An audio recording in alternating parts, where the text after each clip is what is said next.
Some things just go together. Wine and cheese, flowers in springtime, and yes, books and bottles. We pair your favorite author with your favorite drink. Your host of Books and Bottles, Benita Johnson.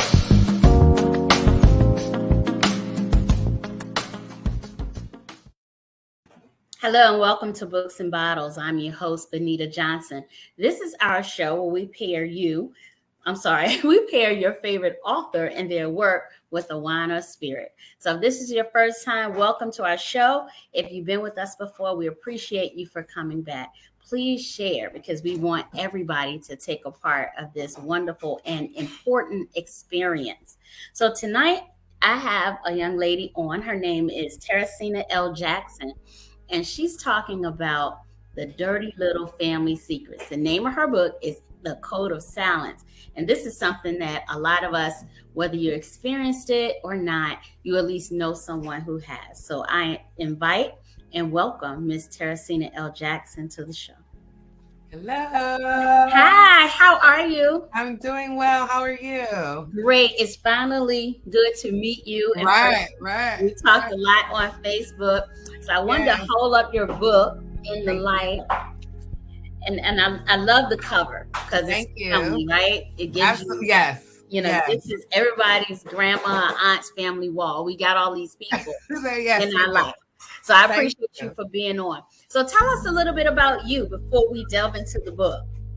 Well, like you said, I'm Teresina Jackson. I am a self-published author as well as I own a virtual assistant company and I'm an advocate for mental health and wellness. I have 2 children, a 21-year-old as well as a 21-year-old as well as a 6-year-old, 2 boys. I am just recently relocated back to my hometown of Saginaw, Michigan. I was born in California.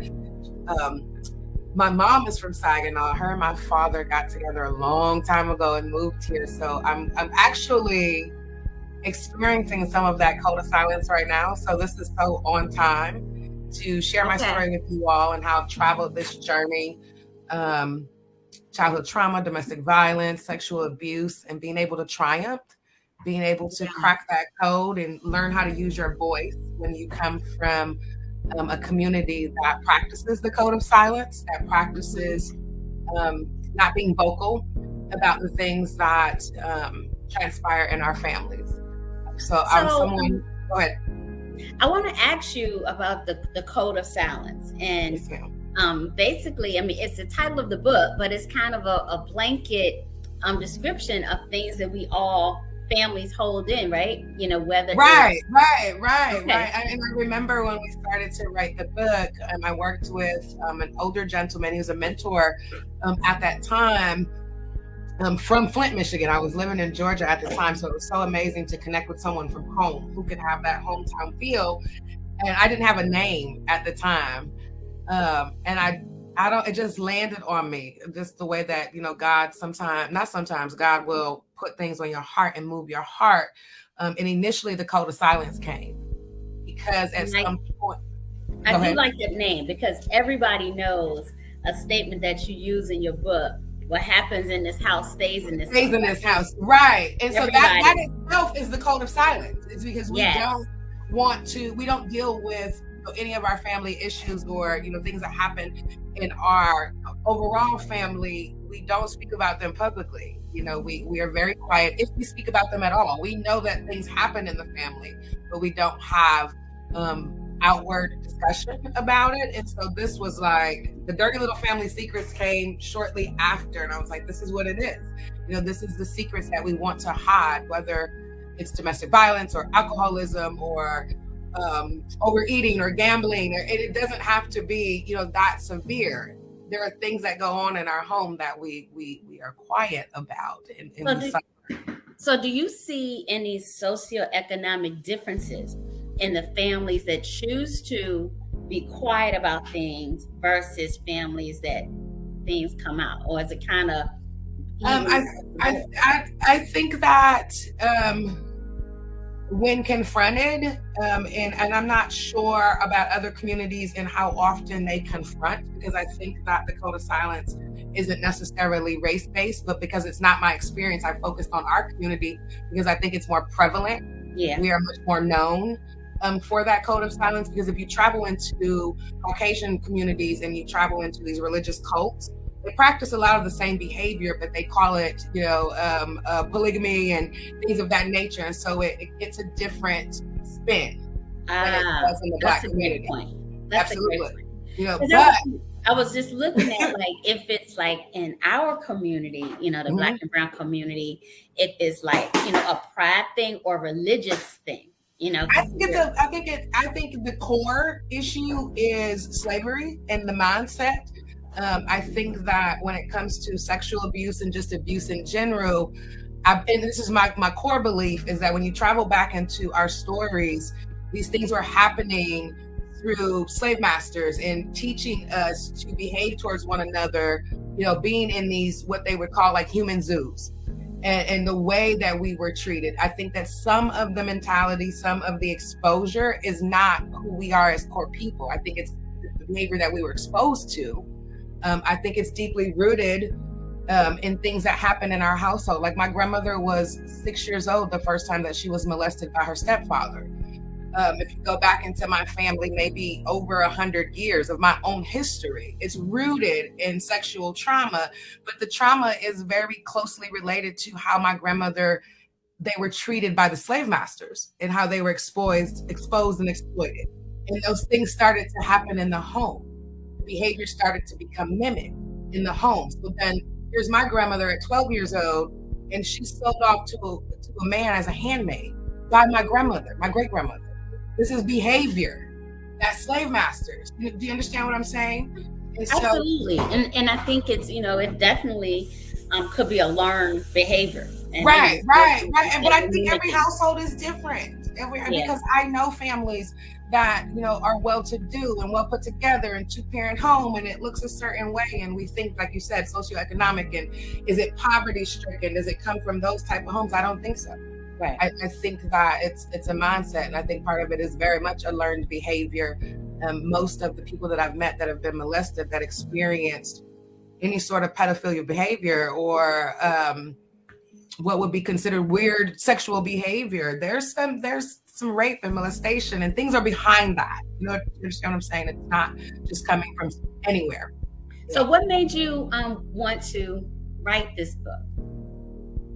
And my own struggle trying to figure this out, trying to understand what was transpiring in my family, because it wasn't just our household.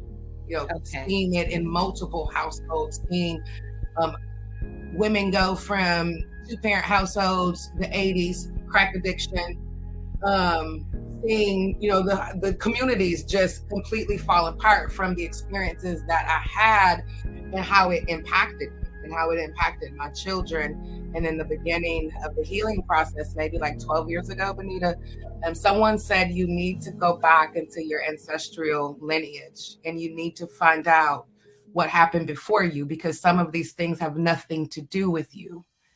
And so that began the journey. And wanting to tell my story, but afraid to bring shame on the family and all of that. And eventually it was like, you have to, it won't go away when it's your gift, when it's your purpose, when it's your ministry. It just keeps calling. It just keeps calling. So in my own healing process, this was necessary. So was the book like one of the first steps in your healing, the writing of it, or? No. I went through so many different journeys. I do believe that I was always reaching to recover or heal myself in some capacity since I've been like maybe 9 years old. But with intention and with purpose, about 12 years ago, after being arrested, for me, I understood that it was actually a blessing. It was God's intervention. Okay. To do that. To intercede on my behalf, because I knew standing in front of that judge, I was like, I ain't got no business being over here. Yeah. I'm too smart. I'm to this. I'm to that. Even though I come from this, I've accomplished so much. I'm not supposed to be here. Just knowing. Yeah. But you know, it's real special to know that was a blessing. Yeah. And that's probably something that it saved my life. It saved my life to understand that I have been blessed and to be able to travel that journey and meet some amazing people who were invested in me and didn't know me, but they recognized too, like, you're not supposed to be here. And so I met a judge who helped me get the help that I needed. I didn't need prison time. I needed mental and emotional ability and starting to begin that healing journey. So I started then. And that's a good thing, because, you know, imagine if more judges, you know, had the foresight that this isn't criminal, this is mental. And right. Well, he was actually, let me backtrack a little bit. He was a former judge when I met him. He actually was pretty much pushed off the bench and became a criminal defense attorney because he was giving people who had drug and alcohol problems or mental health problems, he was giving them rehab and drug court. He wasn't giving them prison time. And because he wasn't doing that, eventually he was pushed off the bench. And so he started to defend people. Right. And the system, you know, we know that the system doesn't work for us. And so I just met somebody great who could see in me what I couldn't see in myself at that time. And he batted for me. And he told me, if you listen, I will get you off this case. And I knew enough to listen. Okay. Like, do what you say, Teresina. So I had another question. We'll come back to that question. But with working with a person like him, is that what inspired you to become an advocate for people who have some issues? No, and that's just because, I mean, of course, meeting people along the way encourage you to keep going. But I've always been this way. I've always been someone who's been interested in advocacy and justice. My mom was on drugs for a long time. I grew up amongst community centers that went from community centers to at-risk youth centers to nothing. And so in traveling that journey, I've worked at after-school programs that were geared towards at-risk kids. I've always been involved in my community in some kind of way, because I personally invested because of my own childhood. Okay, so the question I was going to ask you first, but before we get into the book, is how did your family receive the idea of the book? They don't. I will say that a lot of people in my family have an opinion on the book, but they haven't read it.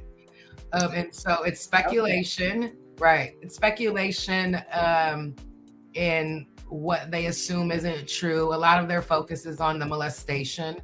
And is that true or isn't that true? As of probably about a year ago is the last time I've heard any sort of negative correspondence, but I'm in a no contact space.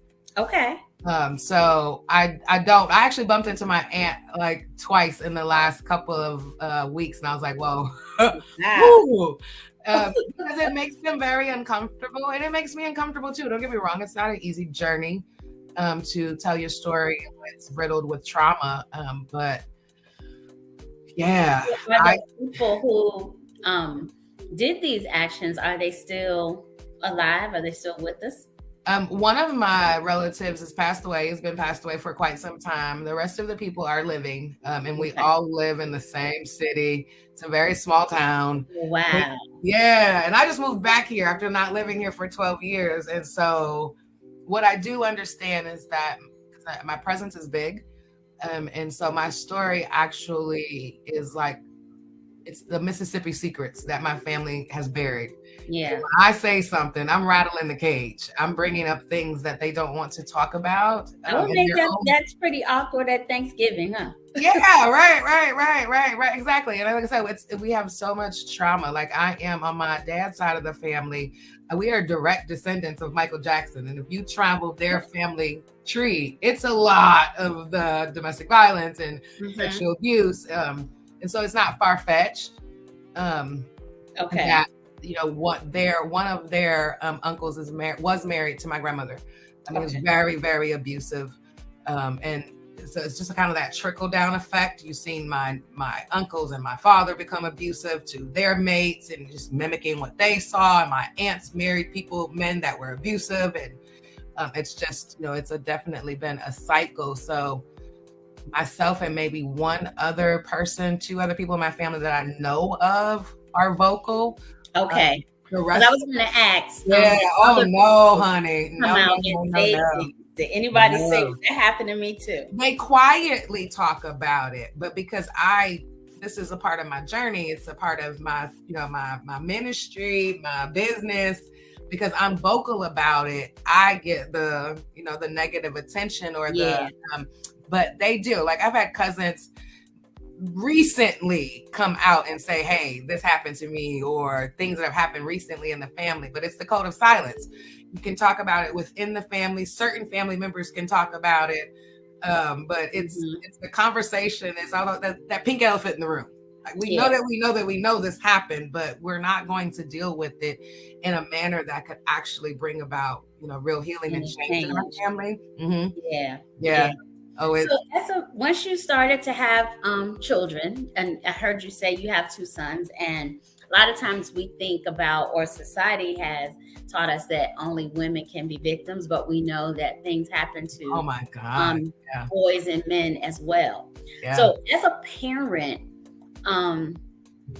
how did you, or what tools did you try to instill in your boys that if some of the similar things that you saw in your family happened to them, that they would ring the alarm to you? Right. I'm just teaching them about, but teaching them about their private parts. My youngest boy is autistic, so that's a different journey than my 21-year-old. My 21-year-old, we definitely talked about inappropriate touch and, communication and it not mattering, who it is. But, unfortunately, you think that you've given them all of the tools, and even knowing that it happens close to home, it's still the probability. Right. Because the thing about the trickery and the deception that goes into sometimes coercing these young people to do things that we don't even know what they're doing. Right. They don't have a full understanding. Yeah, and they're like way ahead of us. So we're teaching to try to look for this, so avoid this, but they're teaching there's a new game, and you don't know what who's been touching them, or what what's been transpiring. And so it's definitely, as much as you think that it won't happen, like I've had my own experience with my oldest son, and it just was like not shocking, but in the same breath, like, I can't even believe I missed that. I can't even believe I missed that. Yeah. And traveling that journey with him, but also understanding it's so rampant in my family. Okay. That there's probably nobody that hasn't been touched in one, and that's so unfortunate, but it's that bad. I didn't know, I guess until I was about 18, about how things were going on in my family. Yeah. Because, that, didn't happen to me. Right. But a cousin said that it happened to her. Right. And so it's like, then the rest of the family, they were saying, well, they asked, did it happen to me? I was like, no, what, I wasn't the one. Right. So they just kind of assumed that it didn't happen to her either. And I was like, no, that has nothing to do with it. Yeah. Right. Then I remember one of my aunts saying that happened to all of us. We just don't talk about it. And at that moment, especially the older ones, I was like, I gotta talk to, whenever I have kids, Yeah. I have to talk to my kids so that, if this happens, you're comfortable telling me whatever. And like you, I taught my kids proper names of their body parts. Right. You want it to be, if you tell me somebody touched your vagina, I want to. I know. You don't call it TP or anything like that. It's proper name. Yep. And I taught, and she could hardly even say it, but when she would go and stay with somebody else, she would come home. First thing she said, nobody touched my vagina, mommy. I was like, okay, because I knew what she meant. Right, but still, there's the communication piece. Yes. Even if I didn't even have to ask. It's like she just told me. It's like, okay. Yeah. Right. I mean, again, because you teach her. I remember the transition of feeling like I'm telling my oldest son that, policemen and ambulance drivers, all of these people are safe people, but there was a change and a shift in my mid-20s. I was like, oh, wait. Yeah. I've got to even be more careful in because that could be a setup. And blindly trust these people because they have on this uniform, and these are people that could cause them harm. So it's a journey. It is a journey. It is a journey, very much mental, and coming out of that and unraveling. So did you feel any level of relief? I don't know, like before you had your oldest son, if how your thinking was, if you were thinking this happens to girls. So I was going to ask, did you feel any relief that you gave birth to a boy? No.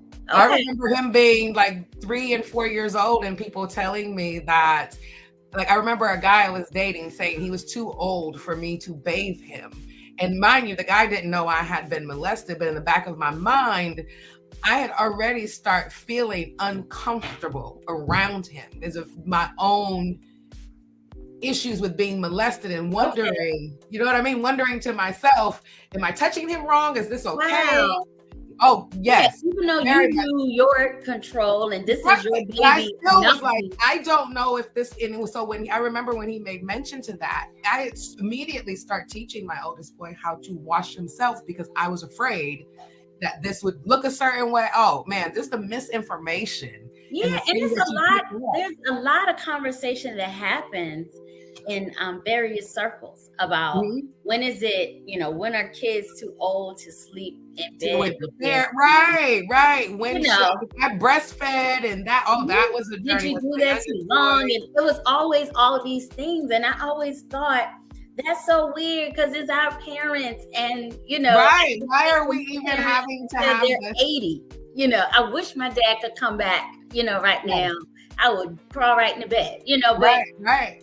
Yeah, because we grew up in these environments that the code of silence existed. So here I am now teaching my daughter to protect herself, dress herself a certain way. But I'm not saying why. Because Uncle Charlie is molesting the kids. Well, we need to address Uncle Charlie. Because responsibility on the child. Yeah, we always put the responsibility on that person. She shouldn't dress like that. Yes. She shouldn't have been around them. You're right. Because Herbert, you shouldn't touch the kids. What absolves parents of responsibility, even going back and having these conversations 10, 15, 20 years later, and elder members still having a very hard time having these conversations and me being frustrated, like, this is the thing that sets us free though. This is the thing that helps us move forward, but you are refusing, to just hold the conversation, and understand from a different perspective. But like I said, a lot of my family members, specifically women, were molested and abused and raped and domestic violence. And so some of that becomes so normal, or we normalize it and rationalize it and minimize it. So it's a hard conversation to have. So you say, you start out just the book jacket. You say 1 in 4 Black girls will be sexually abused before the age of 18. That's the statistic that is out. And it's unfortunate, but I actually believe it. I've hosted events where I've been taken off my feet by 20 women in a room, and all of us had been molested. All of them had been sexually assaulted, or, in some way, shape, or form, we had experienced some level of sexual abuse or exploitation or rape. And you just go, whoa. And I think about when I saw that statistic, immediately, Teresina, I thought it was low, because I said, what's the parameters? You know how it is. Some people say this is. Yeah. The stats around it. And but really, it's some gray over here. And so, I was like, okay, only 1 in 4, because it's so many people that we know that something has occurred. Right, and boys are so underreported. And mind you, this 1 in 4 is just the information that's on record. Yeah. This is not a true depiction of all of the Black and brown girls who have absolutely been molested and who have not reported. But even at 25%, that's high That's a lot. It's a lot. Mind you, the article that, I did this research, they talk about boys, and it's just as high. It's just that we don't have a conversation about young boys like we do young girls.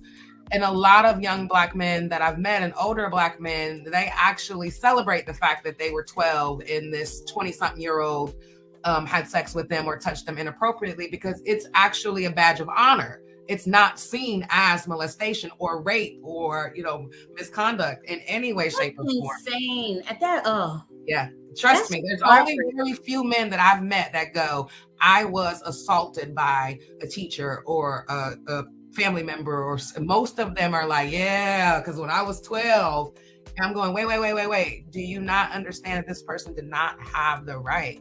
Absolutely. No. I am that's so. No. Wow. No, that's not. No, trust me, that is not the norm of the conversation. They don't see it as molestation. I do see a lot of younger boys, younger men, my son's age, in the music industry that are starting very small conversation. I've seen a few artists talk about molestation, which I'm excited. I'm super excited to even hear them starting the conversation, because it's one that I even encourage my son to have. And being comfortable, just being comfortable putting things out there. I think that's right. Well, they're artists, so I'm like, use your music to tell that story, to channel that, because usually what happens to boys, what I see is they either, based on molestation alone or any sort of sexual abuse as a young child, you see them become super angry, and then they become violent and behavioral problems, criminals, or you see them go the other direction, with two different directions, very recluse inside themselves, shy, awkward, socially awkward, or you see them start to practice same-sex relationships, because a lot of them have been sexually abused by the same sex. It's just not a conversation. It's not a conversation that's happening loudly. I have one more question for you. Do you have any insight or suggestions or ideas to help people become more comfortable just kind of being the whistleblower in their own households? Right. Oh man, I don't know if there's an easy way, because like I told, I reached out and I found all kinds of ways to try to communicate. So I think that, you definitely go to the people that you feel safest with, and you do your best to share, and what, because I don't, the age frame, obviously the jargon is different, depending upon the listener. But you do your best to communicate that to, and I would say go outside of your family. I went inside of my family looking for help. And I really didn't find any sort of help until I started to reach outside, and I started to reach to neighbors. I started to reach to, anybody that would listen outside of my household. And I started to get a little bit of help, but this is a different era and time where definitely less police involvement, less CPS involvement. Times have changed from back then, but I would say reach out to your teachers and your principals and your clergy members, somebody who is bound by oath to report, so that you're not the one if you are afraid. Find a way to use your voice, because I remember having to tell a therapist because I didn't have the voice to tell on a family member. Anyway, you can. I appreciate you for sharing your story. Yeah. And prayerfully, your book, The Code of Silence, Dirty Little Family Secrets, will inspire other people to step out and tell their stories. How can people get your book? You can purchase my book on Amazon, The Code of Silence, Dirty Little Family Secrets. You can find me on Facebook as well. Thank you so much, Teresina, for being here. I'm glad we finally got you on. Yes, thank you for the opportunity. We're going to be keeping up with you and seeing what else you got coming up. Absolutely. Thank you. Thank you. If there's other authors out there and you'd like to be a part of Books and Bottles, please email us at info@groseprod.com. Thank you to our audience for tuning in. Remember to hit that share button. We want to grow our audience. So until next week, thank you for tuning in to Books and Bottles. Cheers. Camped out at home for COVID? Join us, Indie TV, where you will see the talk shows, movies, drama, action, and comedy. Be the first and see it first. Sign up now for free at Indie TV.